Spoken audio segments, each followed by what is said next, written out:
Thank you for auditing Professor Skye's Record Review, the always positive new music review show hosted by a French professor in front of his dog who is taking a nap.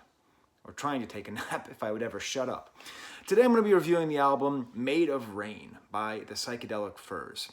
And it seems to me that something really is happening. Now maybe this is just the selection process on my part. You know, I listen to hundreds of albums and I review a lot of different genres. But for some reason, music which we can define as post-punk has been rising to the top. Post-punk, which again I will remind you the definition, roughly, music that came out after punk music and went against its sort of simplicity and traditionalism and added avant-garde elements and elements from other musical styles. So post-punk music is very broad, and I've spent a lot of the last couple weeks just reviewing all these great albums that have come up. Music from newer artists like Fontaine's DC or Proto Martyr. And then last week, like this time last week, I reviewed an album from the Pretenders, who hadn't released something in like a decade. And now I'm reviewing the Psychedelic Furs, who haven't released something in almost 3 decades. There appears to be something, and I hinted at the end of my last video, you can watch it up there, there's something about the rawness and the sort of pessimistic realism of post-punk music that I think responds to our moment right now. It goes beyond just like burn down the house and throw rocks at the police and stuff. It comes to a more sort of developed, mature resignation that seems to constantly be searching for greater truths and questioning the nature of the truths that we've been told, which I believe reflects our internet era, how we're constantly trying to figure out what is truth and what is not and what is true. So, all of that is kind of a long way to introduce this album by the Psychedelic Furs. Now listen, this is a giant group of the 80s, right? Very famous. Many people have heard of them. As always, I like to say, my ignorance is profound.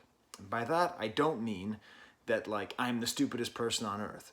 But my ignorance is pretty considerable. You know, I am a French professor, I'm not a music critic, and I don't know anything about the Psychedelic Furs.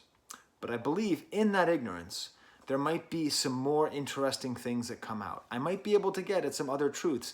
The fact that I'm not steeped in their catalog and I'm not desperately in love with the Butler brothers, who are the 2 guys who are behind this band, the singer and the bass player. This happened last week with the Pretenders, you know, where I just knew one of their albums, and so I was able to compare this development over 40 years and sort of see what happened here and see what happens now. And I'm going to try to do the same thing here with Psychedelic Furs. Now, the weird thing is that I don't know anything about them. I mean, I guess I know the song Pretty in Pink because I like the movie, but that's just it. I think part of the problem is I have this weird thing in my head. This is a tangent, but where sometimes names sound the same to me, to the point where I don't know the difference between them. And this afflicted me as a child and as a young adult. So I legitimately did not know that there were 2 different bands, the Violent Femmes and the Psychedelic Furs. For reasons which I'll get into, I just thought that they were the same band. I go walking, I strut myself when I'm all hurt out. If you ask me what band was that, I'd be like, oh, that's the Psychedelic Furs. I also mixed up Barry Manilow and Howie Mandel. I thought they were the same person. And more humorously, I legitimately believed that Bob Hope and the Pope were the same person. That was one of my... I just didn't understand I just knew they were both old white guys that got a lot of attention and weren't very funny. So, anyways. So I realized that I just have never fully understood, I never really paid attention to the Psychedelic Furs, because they never quite had a hit like the Violent Femmes did, and I just always mixed them in together. I believe the origin of that confusion comes from what I define as a sort of lazy homophobia that permeated my youth. I wasn't actively homophobic, but I know that growing up amongst my family and amongst my friends, music that was considered new wave was considered to be gay, and that was considered to be a negative thing. So just any kind of music that was sort of like that, kind of Britishy, sort of, it was just considered a little too gay. You know, not like Led Zeppelin, you know, not like cool, super hetero rock like The Who, you know, but it was too gay. Now, this is based in nothing, absolutely nothing. I mean, nothing at all, except the fact they had the word furs in their name. I believe both of the members are not gay, the long-standing members. I don't think any of their thematics are about homosexuality at all. I don't know anything. And part of the reason I'm filming here is to show you my awesome Smiths collection, because once I was able to break free of that homophobia, I was able to experience a lot better music, including the poster of the guy with his butt. Will that get me demonetized? I don't know. So this was great because I spent like an hour yesterday going through their back catalog. And Pretty in Pink is the only song I knew, and it's a great song, but the rest of their music was great as well. I mean, mostly guitar driven, some keyboard, really strong vocalists, cool ironic sensibility of writing. I had a delightful time going through their back catalog, and I now realize I need to at least get their first album to really understand what makes them a great band. And the way that I know that they're a great band is that this album, their last album came out in 1991. The same year that Nevermind by Nirvana came out, the Psychedelic Furs released their last album. That is, as my friends in California would say, a hella long time ago. This album is not an old rock and roll band making an album. There's no part of this that has any of that. I mean, I sensed a little bit of that with the Pretenders. And, you know, I talk about that a lot with Dylan and Van Morrison, just any kind of older rock band where it seems like a lot of what they're singing about is the fact that they're still singing. I don't get any sense of that. There's no part of this album that is tired. No part of this feels dated. No part of this feels like it's a band that's lost contact with its fans or with reality and is like desperately trying to cling on. Nothing about this feels nostalgic for the 80s. This feels like a now album made by a meaningful band. People who got together the same year I was born, and the music that they make sounds as relevant as people who were born in when their last album came out, okay?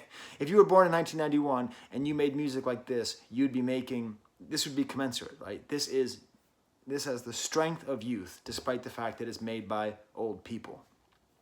And the example, the comparison that kept on coming back to my head, that I'm going to bring up over and over again about what makes this a great album, I'm probably going to put that in the thumbnail too, so this isn't much of a spoiler here, is Bowie.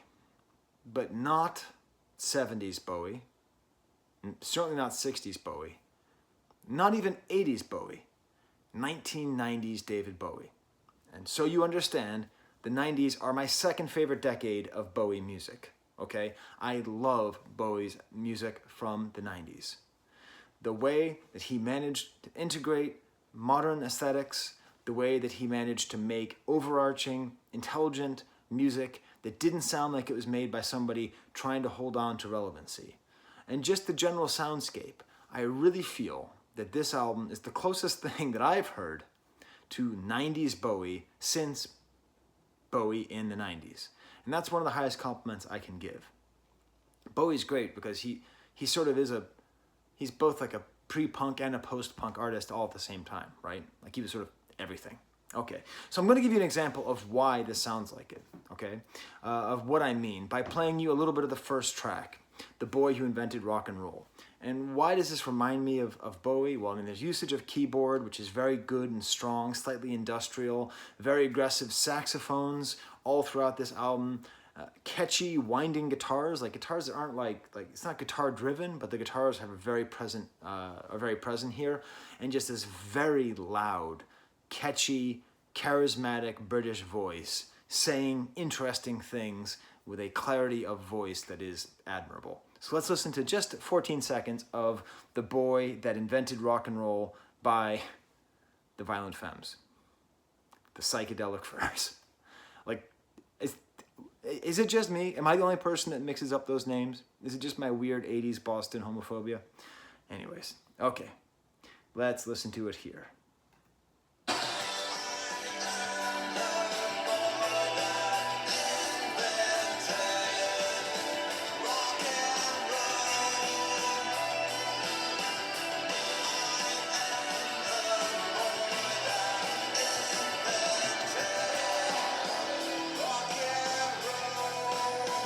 I'm just gonna play. Let him monetize it.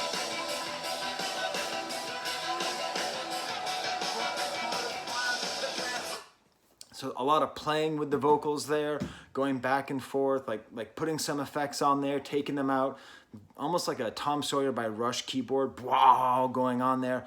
A lot of chaotic elements that all come together for a cohesive song. That is why I say it's like Bowie in the 90s in a very, very positive way. At the end, it almost becomes like overproduced. It's almost like Sgt. Peppersy. In fact, like there's like backwards masking going on there. In general, this album does a lot of that. Like you get the sense they really put a lot of time into this and producing something very polished and clean. That's the great thing about post-punk is that it can encapsulate so much like, as I said a couple weeks ago, post-impressionism. It doesn't just mean one thing. So sometimes it's very raw, and then other times it's very polished. And this has that very polished feeling.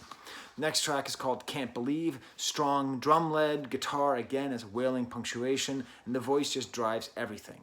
And here again, the lyrics are about questioning truth. And that appears to be the one thing that will connect all of these things, all of these post-punk albums that I'm reviewing, and most of the, I would say, lyrical and spiritual zeitgeist right now is questioning the nature of reality. Maybe actually questioning other people's perception of reality. I think that's more at the heart of it. Again, the vocals are like twisted and moved around here and really quite brave and interesting. So I'm moving around my notes. I'm hiding them behind my camera. I have a whole setup here where the camera is on top of some Batman comic books, a Kleenex box, and 2 separate zombie board games. I'll show you the setup at the end of the video.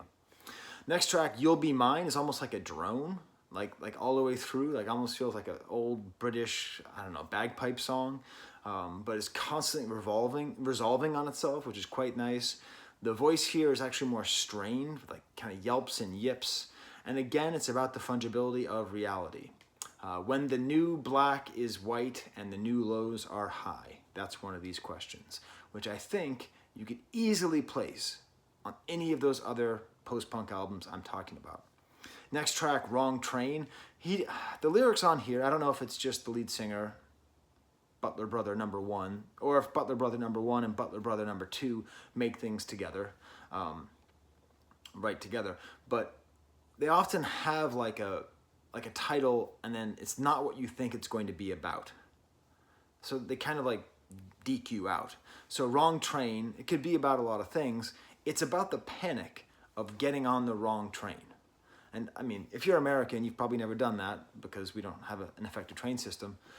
But if you're if you've traveled some, you know the feeling of getting on the wrong train, like you get on the train and then you hear them announce the destination, and that is not one of the stops along the way.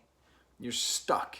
You're in the wrong place, and a kind of panic comes over you, but it's a helpless panic because you can't get off, and you just have to figure out how to go to the next stop, how to get to the next train, back to your original destination, and then get to the right place. And so this is all about that. I took the wrong train, I ate the wrong pills.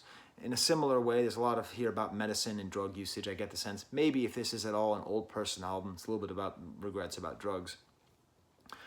Sort of saying like the pain of being an aging rocker, where are my friends? But this idea that much like taking a wrong pill, right? Going on a bad trip or whatever, you feel like you just can't get off. You can be aware that you're going the wrong direction, but you can't get off. An interesting statement, one that I don't think is expressed enough in music. A very well-layered song, very pulsating drums all the way throughout.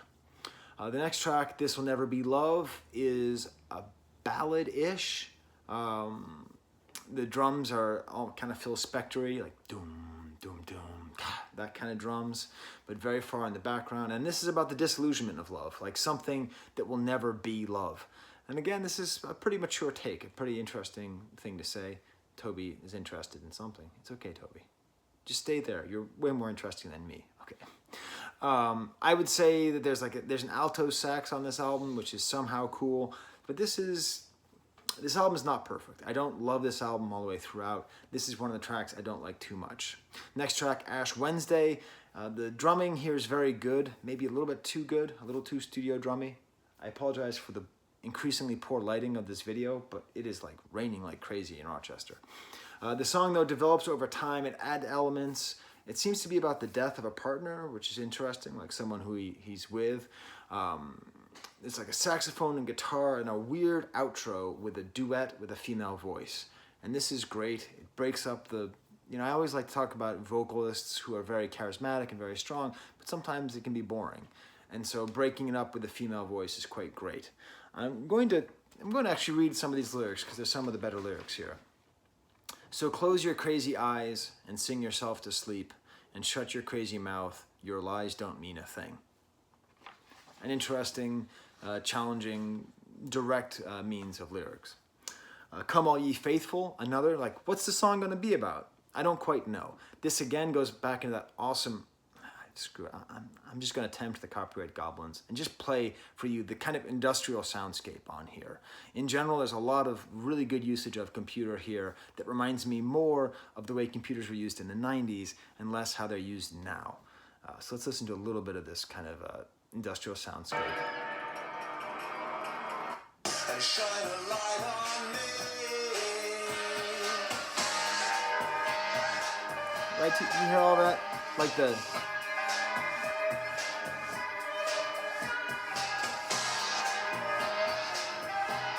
Like you have all these elements combining of the saxophone and the bells and the keyboard and the shine that light on me. Really excellent. This actually, I'm going to put this as my stamp. This is the track I'd like you to listen to, Come All Ye Faithful. It shows the relevancy and the vibrancy of this album.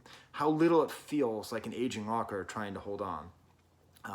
The voice is really strong. Again, pretty interesting lyrics. Come all ye playboys, you druggy mothers, and watch it rain on me. I said I loved you, well I lied. Again, a whole thing here about lies and truth, big lies and small lies. Then the next song is called Tiny Hands. So it's 2020. What is a song called Tiny Hands going to be about? Okay, let me give you my two guesses. When I saw the track listing here, number one, it's going to be a political song against Donald Trump and his famous tiny hands, right? It's going to be about political hypocrisy because you can't possibly be an aging rocker and not have at least one song about Trump, like that song that Neil Young released last week, which I will do him the honor of never listening to. Bowie.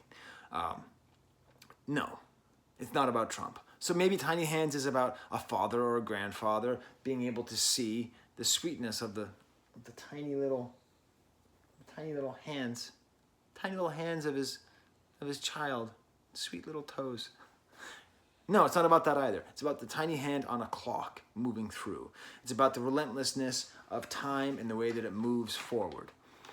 It is a little bit childish in the way that the piano plays. It sounds like a little childish piano song. It's actually quite nice. And then it gets a little bit cheesy at the end.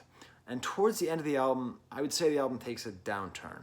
The next track, Hide the Medicine, great title, right? Great lyrics here. Hide the medicine, hide the punches and the kicks, hide the medicine from the children. We don't understand what you're talking about, and we're all on the ledge, and we're all on the way down. Pretty interesting. Again, a real theme of drug usage and regret and a sense of having taken the wrong train.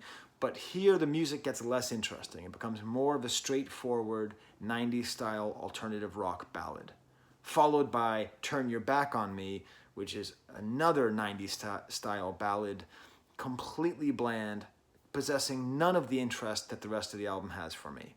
Then the album closes with Stars, which is nice. It returns to a little bit of the keyboard complexity that I've liked throughout here, a little bit of that Bowie-ish feeling. It's a song that basically just says, hey, I love nature. Aren't the stars pretty? Which is a cool thing to say.